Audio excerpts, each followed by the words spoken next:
Good morning, y'all. I'm David. There's Maggie. Maggie chasing shadows. We want to welcome y'all to the Vista Acres.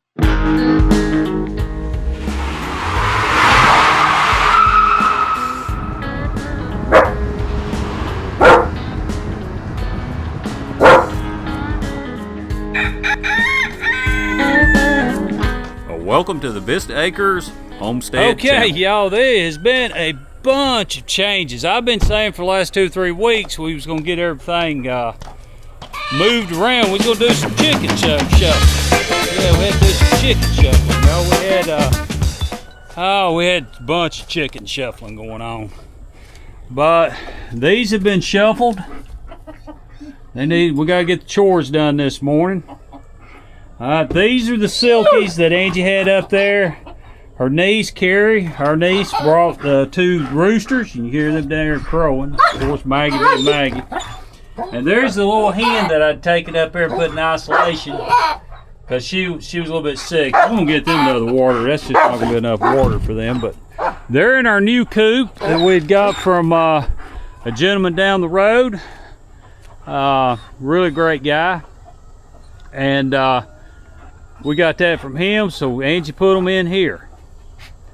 Working out pretty good so far. I hear them when I go to work in the morning. I hear them crowing. They're kind of funny. I think they hear me out here moving around, and they go to crowing. All right. We moved that brooder out of the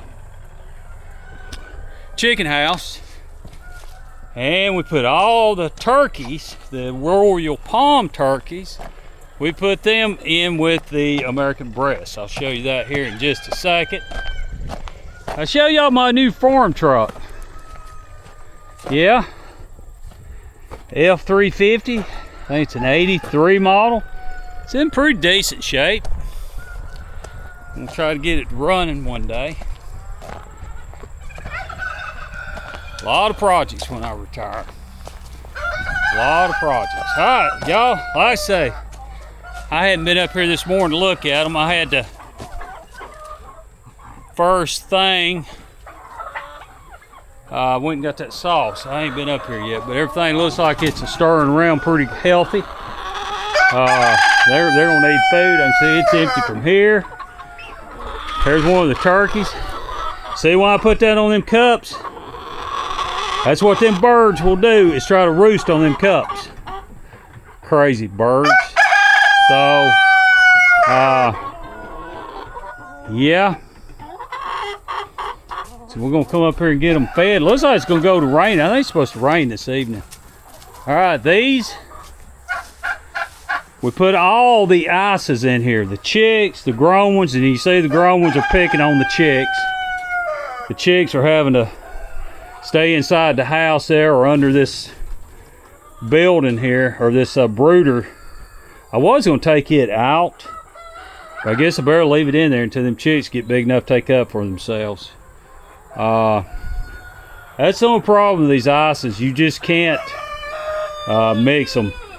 They're really, to me, I may get some comments I'm wrong, but they're pretty aggressive chicken. They're pretty aggressive, just in my book. They're pretty aggressive. So yeah, because you see the grown ones are out, and the babies, there's about 20 of the babies, and they're all underneath. Matter of fact, they got one in between this garbage can. I got it out, and they killed one of them. So yeah, they're very aggressive. I guess all the babies are in there. I probably need to check, make sure they hadn't hurt any of them. But yeah, they're inside here. I mean, they're just so aggressive. They're a bunch of, looks like fresh eggs I need to get.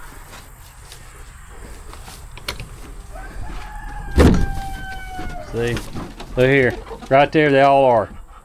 And the baby turkeys. So, we may have to do some shuffling around. Might get out of there. Now, ain't that ridiculous?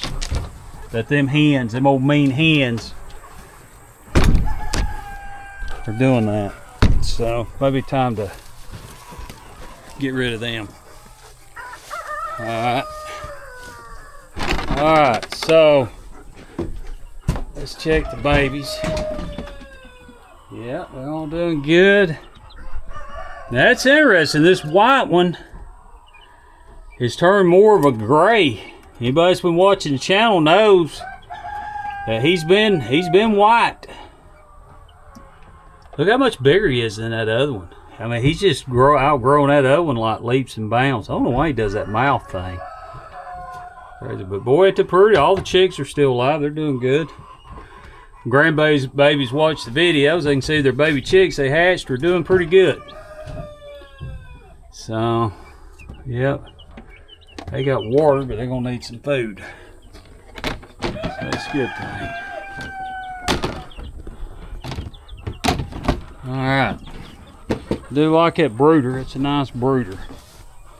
Okay, so showed you two big moves there where we put the ices there with the turkeys, and we put the two of the roosters of the Brahmas. We put them down here. So in the bad rooster pen, we got an American breast. We've got that Turk neck, which is an extremely mean rooster. I mean, tell you, he's mean. Yeah, he's mean. All right. So, yeah, mean. So that's why they're down here. I'm probably gonna have to get the guinea out with the Brahmas. He was fighting with the rooster the other day, and I don't need that.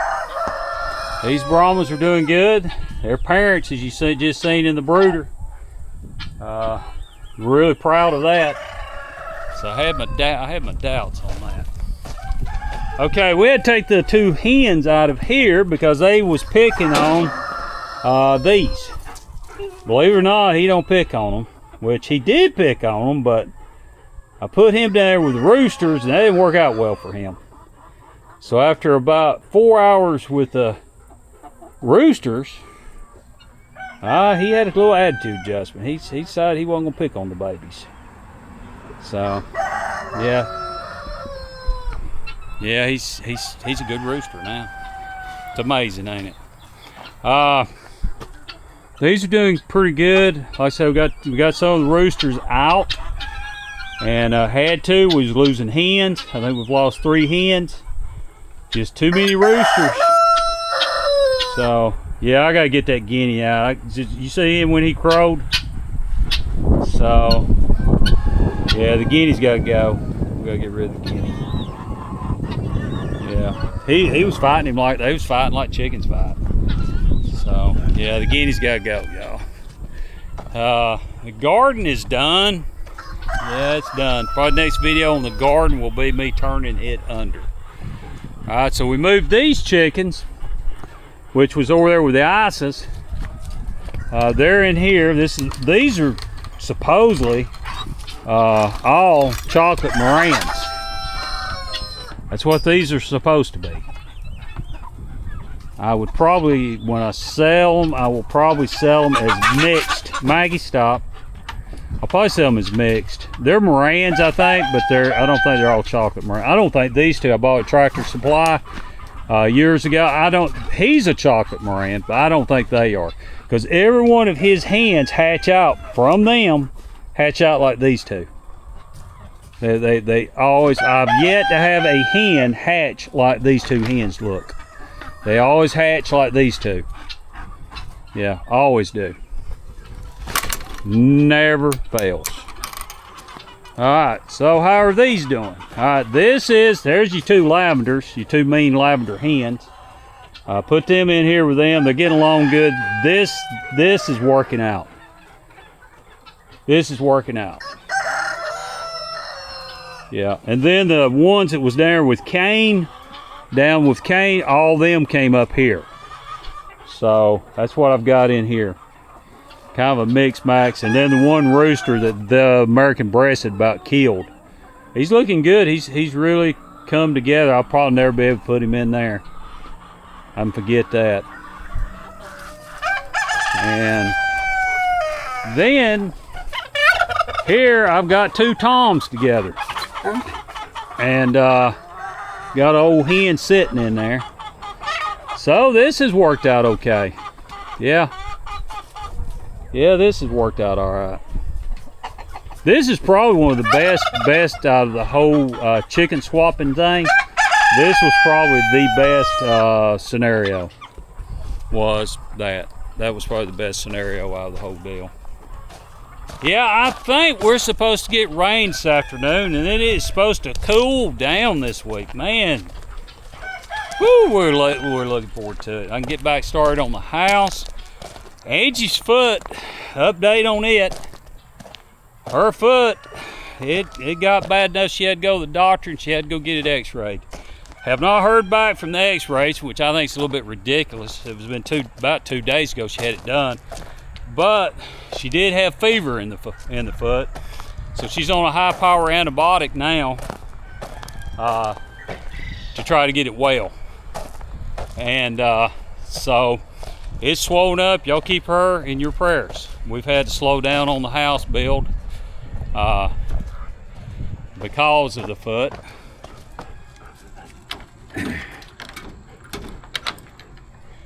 Yeah, I mean, Angie, that's just kind of a double whammy because she's not able to do a whole lot because of the carpal tunnel that she has. And I'll tell you, canning is just murder on her hands when she like does the jars. This is the deal with carpal tunnel, y'all. People are totally don't understand, have not had it, don't understand it. And as a safety manager years ago, I studied it, was supposed to know all about it, but after being with Angie, I even learned more about it that I didn't understand. And it is repetitive motions. But basically, Angie, she can push down, she can lift as long as she don't do anything with that wrist. If it's a wrist motion, and she can do it, she's not crippled. She can move her wrist and stuff. But if she overdoes it, y'all, like canning. Here the other day, she overdid it. She did some canning, twisting jars. The picking up's not a deal. Like I said, the picking up, the pushing down, all that stuff, she can do that all day long and it don't come back to bother her. But if she does it like in canning, twisting them jar lids, that night she woke up, that hand just going to sleep and hurting. So what she has to do is get up and just like that, move it around, try to get it woke back up and quit hurting. And y'all, it's painful. It's very painful. I didn't realize as a safety manager 20-something years ago or 30 years ago when carpal tunnel actually started being diagnosed, I didn't realize how bad it was until Angie got it. And it definitely hit home with me to how really bad carpal tunnel is. So if you're a young person working in a repetitive motion job, make sure you take your breaks, make sure you keep your hands looked at, and your wrist, especially your wrist up in there, the carpal tunnels, that's what they are. Make sure you keep that looked at, y'all, because don't let it get damaged like she did. She let hers go way beyond where it should have been. All right, so that's a little bit about carpal tunnel and how Angie's doing. And like I say, in her leg now, it's just a double cop handicap for her as far as trying to help on the addition. So, yeah, here we go. All right, the quail are doing pretty good. Got to get up here and get them all done. Angie and I both, if she can. I doubt she's gonna be able to do it. She's, believe it or not, she limped through it and she's got most of the chores done the last 2 days. I've had to work late. Our business is just wide open, and I've had to work late, so I haven't been able to do the chores like I should. So yeah, she's doing really good, y'all. I hope everybody has a blessed week this week coming up. And it's I know this is coming out on Sunday, so I hope everybody has a really good church services today. And tell you what, it's been a good week this week. Like I said, we lost some of the ones we moved. I think we lost 2. You hate to lose any, But when you're dealing with putting, I think my buddy over there at Wild Huckleberry calls it juveniles when they're about that size. That's probably a good definition for them. If y'all do, watch his channel there. He does a great job. But when you put them together with grown chickens, sometimes you lose one. Sometimes you lose 2 or 3. So I guess we're doing pretty good. I am going to have to bust up that ring. That's not working. I was hoping by now, it's been a week, I was hoping by now that they would have adjusted to each other and just quit the pecking order mess. But like I say, them ISAs, they're called about 3 different names. ISAs, and I think my brother and I can't, there's another name on them, that something Queens that that they bought. But anyway, they're mean. Let me show you on the house, and this will close this video out, y'all. But we kind of pretty well got to this point. So we pretty well have the old part of the house taken out. It's out. So we're glad of that. So it'll be this is gonna be next. All that's gonna be moved out of here. I wasn't planning on doing that, but yeah, that's gonna have to come out of here. Well, y'all, appreciate each and every one of you watching the videos. Can't thank you enough for that. If you hadn't subscribed, hit that subscribe button. We appreciate that, y'all. Hey, give us a like button if you like the video. Appreciate that also. And as I always say here on the Vista Acres, we love you, and thank you for watching.